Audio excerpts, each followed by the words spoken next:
इस कहानी को जरा ध्यान से सुनिएगा, क्योंकि ये कहानी आपकी जिंदगी बदल सकती है दोस्तों।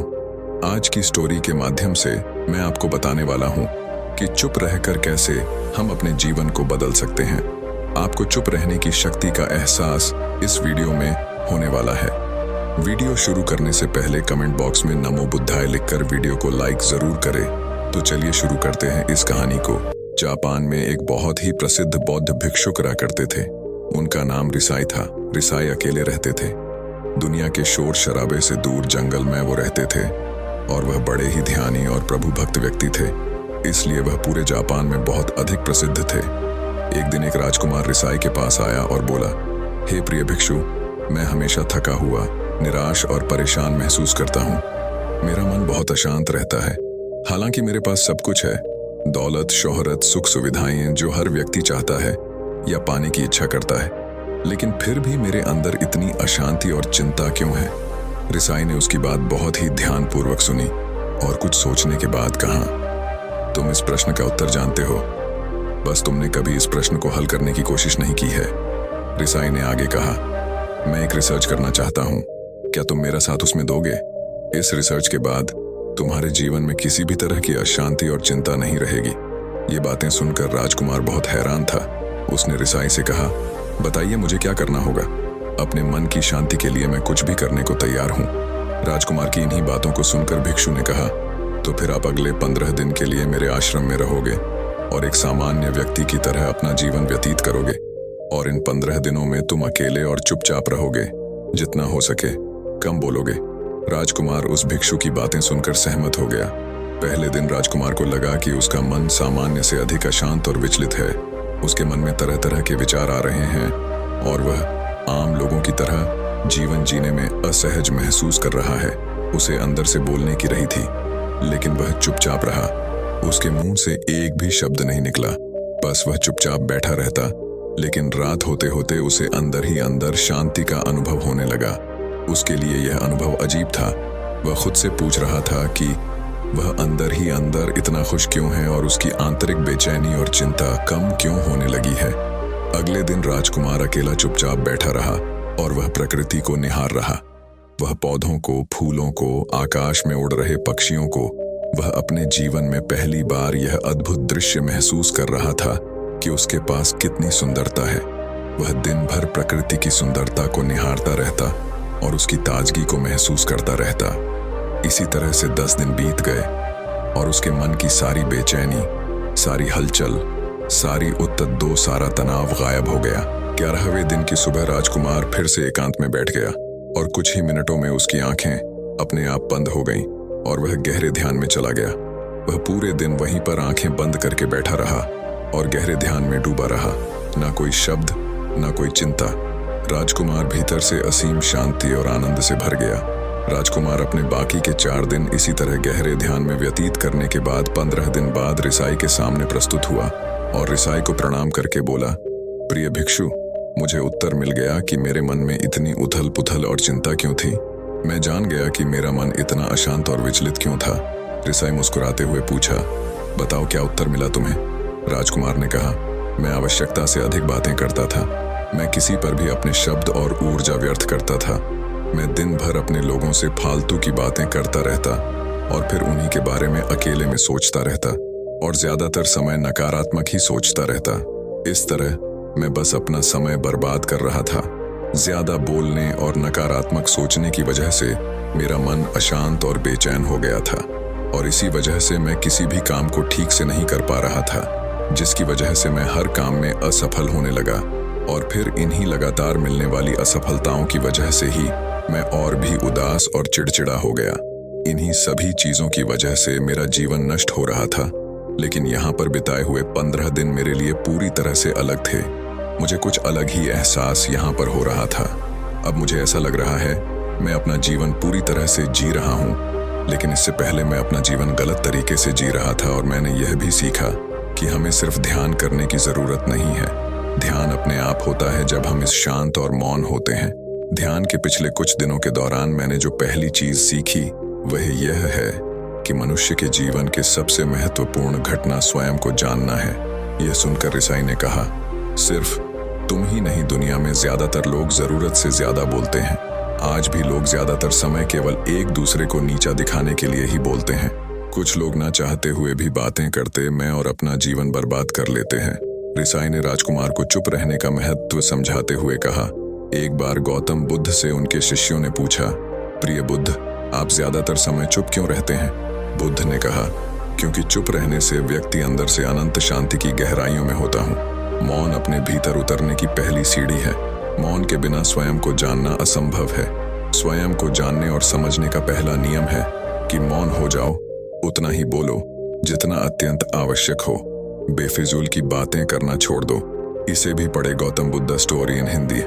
किसी के मन को पढ़ने का रहस्य तुम अचानक पाओगे कि 90% से भी ज्यादातर लोग व्यर्थ ही ज्यादा बोलकर अपना समय बर्बाद कर रहे हैं। न बोलने का कोई भी नुकसान नहीं है, लेकिन यदि आप ज्यादा बोलते हैं आप अत्यधिक गलती कर देते हैं।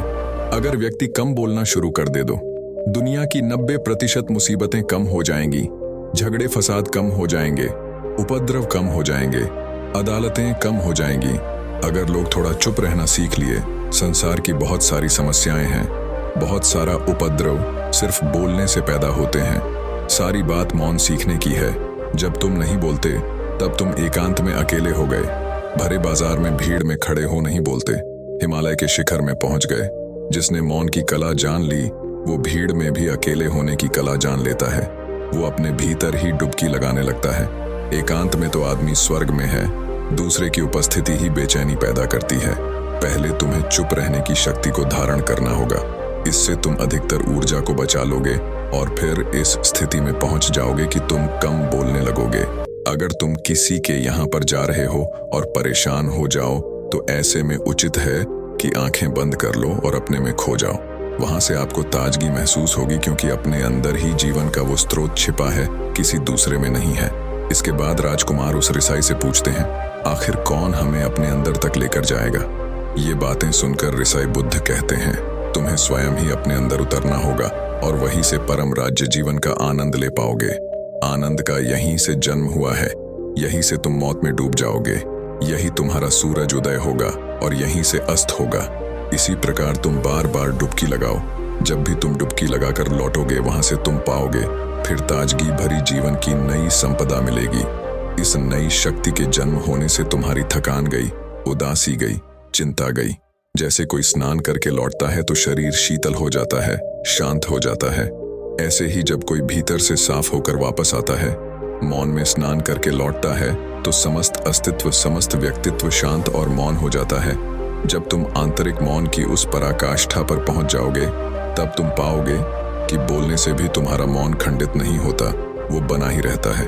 उसकी एक अंतर्धारा लगातार तुम्हारे भीतर बहती रहती है। तुम बोलते तो हो, तुम शब्द का उपयोग भी करते हो, लेकिन वो तुम्हारे मौन को खंडित नहीं कर पाती। एक बार गहरे मौन में स्थिर हो जाओ, फिर तुम्हारी वाणी में भी मिठास आएगी। तुम्हारा बोलना संगीतपूर्ण होगा, तुम्हारा बोलना सत्य होगा। तुम बोलोगे तो दूसरों पर भी शीतलता छा जाएगी। जैसे ही तुम अंदर से चुप होते हो, तुम इतने शक्तिशाली होने लगते हो कि समाज की निर्भरता तुम छोड़ने लगते हो और तुम्हारे जीवन में एक मस्ती आती है जो केवल दीवानों के जीवन में होती है।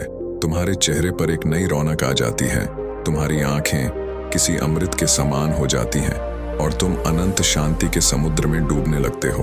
इतना कहकर भिक्षु रिझाई ने अपनी बात खत्म की और वो मौन में चले गए। राजकुमार उनका धन्यवाद कर कर अपने महल में चला गया। दोस्तों, आपने भी अनुभव किया होगा कि बहुत ज्यादा बात करने से दिमाग अशांत हो जा से हम अपने दिमाग पर नियंत्रण और साथ ही अपना ध्यान भी खो देते हैं। जो लोग बहुत ज्यादा बोलते हैं उनके पास किसी एक काम पर ध्यान केंद्रित करने की काबिलियत नहीं होती। वो अपने किसी भी लक्ष्य पर पूरी तरह से केंद्रित नहीं कर पाते। अगर हमारा दिमाग एक जगह केंद्रित नहीं है तो हम जीवन की सच्चाई नहीं समझ पाते और ना ही मनचाही सफलता कभी हासिल कर पाएंगे। इसके अलावा भी आपने देखा होगा कि जो लोग अधिक बोलते हैं वो अक्सर लोगों के बीच हंसी का पात्र बन जाते हैं और जो लोग कम बोलते हैं और अपनी बात पर कायम रहते हैं उन्हें लोगों से सम्मान मिलता है। लोग उनकी बातों को सुनते हैं और उन पर भरोसा भी करते हैं। जो लोग जरूरत से अधिक बोलते हैं और अपने विचारों के बारे में पक्के नहीं होते, उनका दिमाग स्थिर और विचलित रहता है, शोर से भरा रहता है और एक अशांत दिमाग वाला व्यक्ति जीवन में किसी भी चीज में सफल नहीं हो पाता। क्योंकि वह अपने काम में फोकस नहीं कर पाता।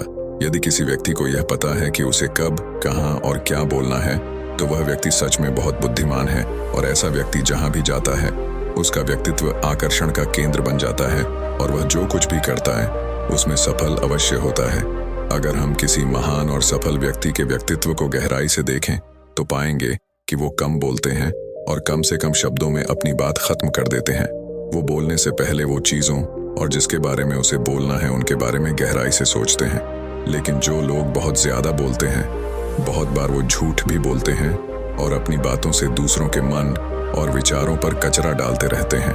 वह ज़्यादातर समय दूसरों की बुराई करते रहते हैं, इसलिए उनके अपने भी उनसे नफरत करते हैं और उनसे बचने की कोशिश कर। हमारे भारतीय उपनिषदों में कहा गया है कि हमारे शब्द वास्तविक ब्रह्म शक्ति हैं। मौन से धैर्य आता है, धैर्य से ध्यान और ध्यान से हम अपने जीवन के बारे में जागरूक हो जाते हैं। इसीलिए अगर हम ज्यादा बात करते हैं तो हम मौन को खो देते हैं, जो मन की शांति का पहला स्तंभ है। दोस्तों, आज से हम भी चुप रहने का अभ्यास अवश्य करेंगे।